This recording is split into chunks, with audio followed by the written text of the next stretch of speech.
नमस्कार, आदाब, सत श्री अकाल दोस्तों। स्वागत है आप सभी का एक बार फिर से। मैं हूं आप सबका दोस्त रोशन और आप देख रहे हैं सभी बड़ी खबरों और मुख्य समाचार की खास वीडियो, जिसमें हम बारी बारी से सभी बड़ी खबरों और मुख्य समाचारों को जानेंगे विस्तार से। खबरों में आगे बढ़ने से पहले अगर आपने इस चैनल को सब्सक्राइब नहीं किया है तो इस चैनल को नीचे सब्सक्राइब के बटन को क्लिक करके सब्सक्राइब कर लीजिए। साथ ही नोटिफिकेशन के बेल को भी जरूर प्रेस कर दीजिए, जिससे कि नई वीडियो की सूचना आप तक सबसे पहले पहुंच जाए। तो देखते हैं पहली बड़ी खबर क्या निकल के आ रही है।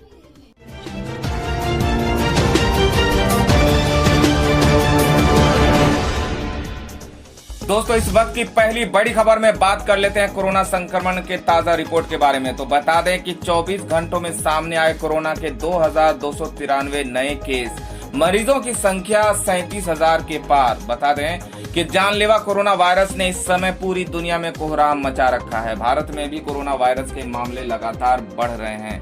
शनिवार को स्वास्थ्य एवं परिवार कल्याण मंत्रालय ने जानकारी देते हुए बताया कि देश में पिछले 24 घंटों के दौरान कोरोना वायरस के 2293 नए पॉजिटिव केस सामने आए हैं। इसी के साथ ही कोरोना वायरस के मरीजों की संख्या बढ़कर 37,336 हो गई है। वहीं पिछले 24 घंटों के दौरान कोरोना वायरस 71 लोगों की जान जा चुकी है। दोस्तों, अगली बड़ी खबर निकल के आ रही है कि दूसरे राज्यों में फंसे मजदूरों को घर पहुंचाने का काम शुरू। इन 6 रूटों पर चल रही है श्रमिक स्पेशल ट्रेनें।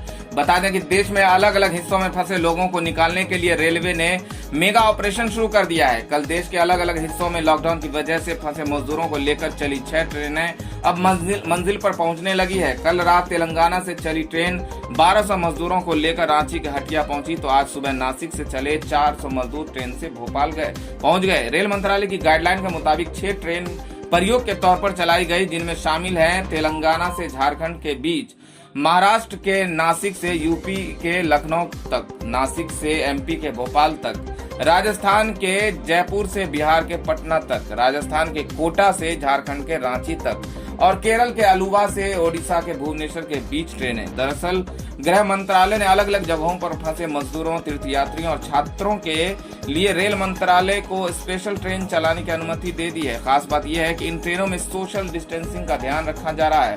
ट्रेन की बोगी में 72 की जगह 56 लोगों को ही जगह दी जा रही है। बता दें कि ट्रेन एक स्टेशन से दूसरे स्टेशन के लिए चलेगी और इसके लिए दोनों राज्यों की सरकारों की सहमति होना जरूरी होगी। जिस राज्य से ट्रेन शुरू होगी वहां की सरकार को पहले सभी यात्रियों की स्क्रीनिंग करनी होगी। वहीं जिनमें कोरोना के कोई लक्षण नहीं होंगे, सिर्फ उन्हें ही ट्रेन में जाने की अनुमति होगी। ट्रेन में कोई भीड़ न हो, इसलिए राज्य सरकार ही तय करेगी कि एक बार में कितने लोग ट्रेन में जाएंगे। ट्रेन में जाने के लिए किसी भी यात्री को टिकट नहीं जारी किया जाएगा। ये ट्रेनें बीच में किसी स्टेशन पर नहीं रुकेंगी। गंतव्य स्टेशन पर पहुंचने पर वहां की राज्य सरकार सभी यात्रियों को उनके घरों तक पहुंचाने, उनकी स्क्रीनिंग और क्वारंटाइन करने की व्यवस्था करेगी। तो अगली बड़ी खबर निकल के आ रही है कि कोटा से खुलेगी 2 छात्र स्पेशल ट्रेनें।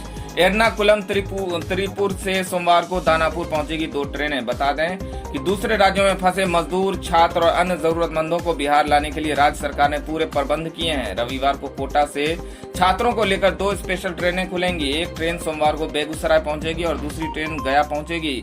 आपदा प्रबंधन विभाग के प्रधान सचिव प्रत्यय अमृत ने ये जानकारी दी। उन्होंने बताया कि कोटा के अलावा केरल के एर्नाकुलम और त्रिचूर से शनिवार को दानापुर के लिए 2 ट्रेनें खुली हैं। इसके अतिरिक्त राज्य सरकार ने गुजरात के सूरत और अहमदाबाद, दिल्ली, कर्नाटक और महाराष्ट्र व आंध्र प्रदेश की सरकारों से संपर्क साधा है। इन जगहों से भी 1 से 2 दिनों में स्पेशल ट्रेनें खुलेंगी। बिहार सरकार ने बाहर से आने वालों को उनके गृह प्रखंड तक पहुंचाने की पूरी मुकम्मल व्यवस्था की है।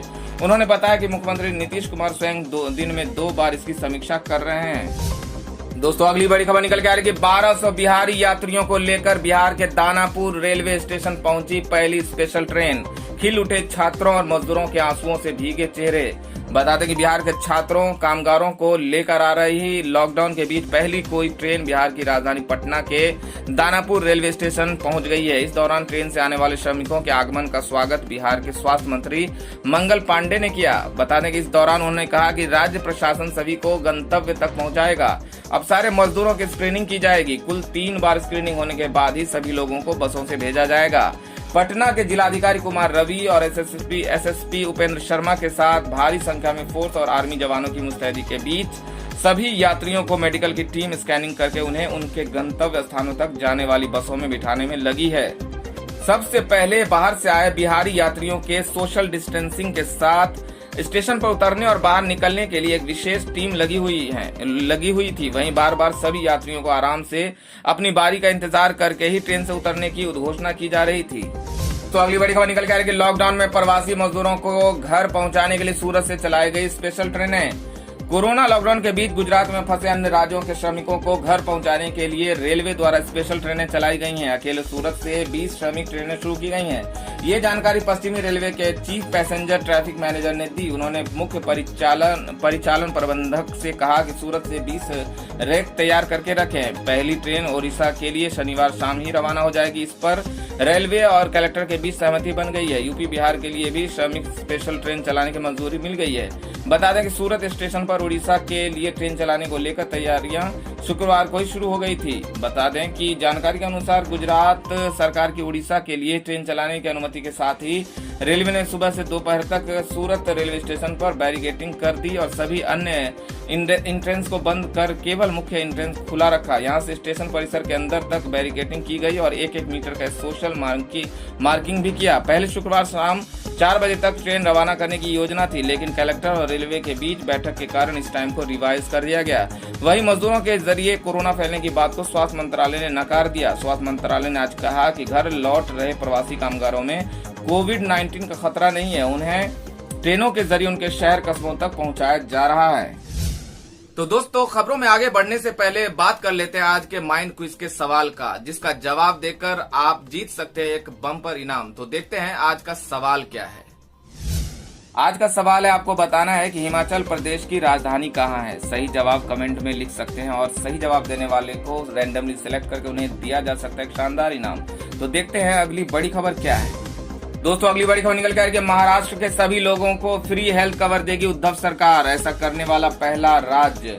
बता दें कि कोरोना वायरस से महाराष्ट्र सबसे अधिक प्रभावित है। महाराष्ट्र के स्वास्थ्य मंत्री राजेश टोपे ने सभी प्रदेशवासियों का सरकार की ओर से फ्री और कैशलेस हेल्थ कवर देने का ऐलान किया है। इसके साथ ही महाराष्ट्र सभी लोगों को फ्री हेल्थ कवर देने वाला देश का पहला राज्य बन गया है। टोपे ने शुक्रवार को जालना में महाराष्ट्र दिवस कार्यक्रम के अवसर पर यह घोषणा की।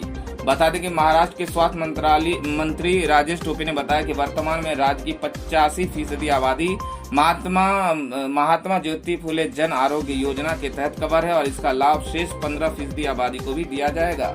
उन्होंने बताया कि इसके लिए general insurance public sector association के साथ मेमोरेंडम ऑफ अंडरस्टैंडिंग साइन किए गए हैं। इसके तहत पुणे और मुंबई के प्राइवेट अस्पतालों में कोविड-19 के मरीजों का इलाज किया जा सकेगा।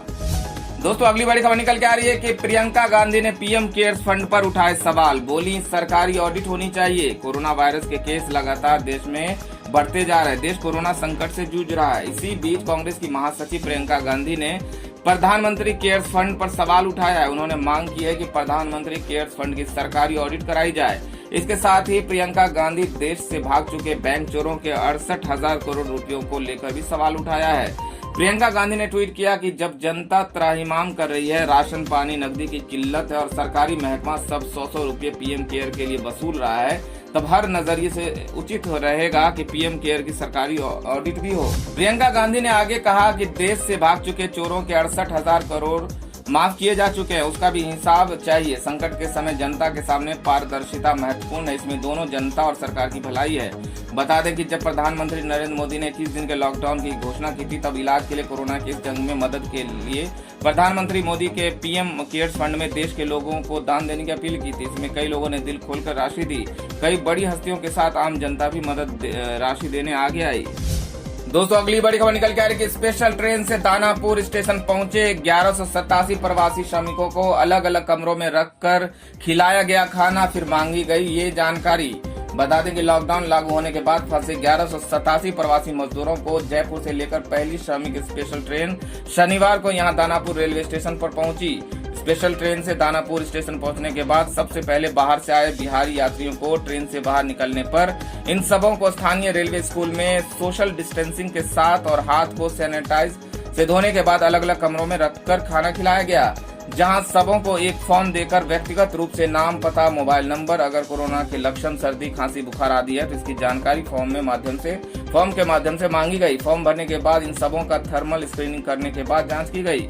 बता दें कि जांच प्रक्रिया में जो मजदूर नेगेटिव पाए गए तो उसे बस में बैठाकर उन्हें उसके जिला ब्लॉक में भेज दिया गया। इसके लिए स्टेशन के आसपास और जगजीवन स्टेडियम में विभिन्न जिलों के बसों को पहले से तैयार रखा गया था।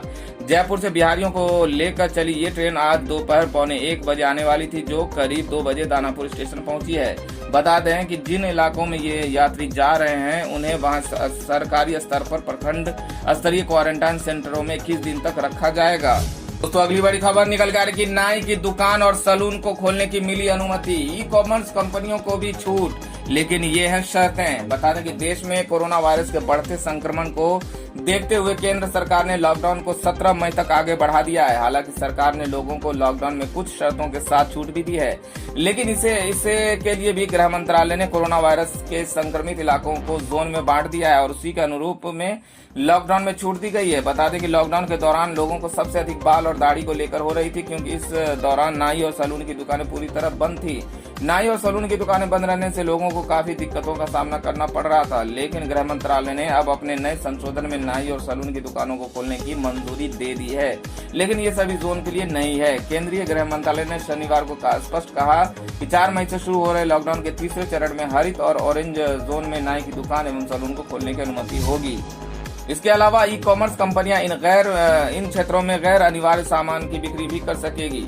गृह मंत्रालय ने शुक्रवार को लॉकडाउन 2 हफ्ते के लिए बढ़ाते हुए इसे 17 मई तक कर दिया था। इसने हरे और ऑरेंज जोन में कई प्रतिबंधों में ढील दी है। तो अगली बड़ी खबर निकल के आ रही है कि तेलंगाना, राजस्थान के बाद अब केरल से झारखंड के 1200 मजदूरों को लेकर रवाना हुई स्पेशल ट्रेन। बता दें कि तेलंगाना और राजस्थान के बाद अब केरल से करीब 1200 प्रवासी मजदूरों को लेकर एक रेलगाड़ी राजधानी तिरुवनंतपुरम से शनिवार 2 मई 2020 को झारखंड के हटिया के लिए रवाना हुई। ये वे प्रवासी मजदूर हैं जो कोरोना वायरस के प्रसार की रोकथाम के लिए लागू किए गए लॉकडाउन के चलते वहां फंस गए थे। तिरुवनंतपुरम के जिला कलेक्टर के गोपाल कृष्णन ने कहा है कि रेलगाड़ी यहां सेंट्रल स्टेशन से दोपहर 2 बजे रवाना हुई। उन्होंने यहां संवाददाताओं से कहा कि वायरस के लक्षण वाले लोगों को यात्रा की अनुमति नहीं दी जाएगी। मजदूरों को लेकर राज्य से जाने वाले ये दूसरी गाड़ी है। कोच्चि के अलुआ से करीब 1100 प्रवासी मजदूरों को लेकर एक रेलगाड़ी ओडिशा के भुवनेश्वर के लिए शुक्रवार 1 मई की रात रवाना हुई थी। इससे पहले राज्य सरकार ने कहा था कि केरल से शनिवार को विभिन्न राज्यों के लिए 5 रेलगाड़ियां मजदूरों को लेकर रवाना होंगी। दोस्तों इस वीडियो में इतना ही। वीडियो को अगर आपने लाइक नहीं किया है तो लाइक कर दीजिए, वीडियो को अपने दोस्तों में शेयर भी कर दीजिए, और अगर आप ताजा तरीन और मुख्य समाचार की वीडियो अपडेट्स जानना चाहते हैं तो इस चैनल को सब्सक्राइब कर लीजिए। वीडियो देखने के लिए बहुत बहुत धन्यवाद।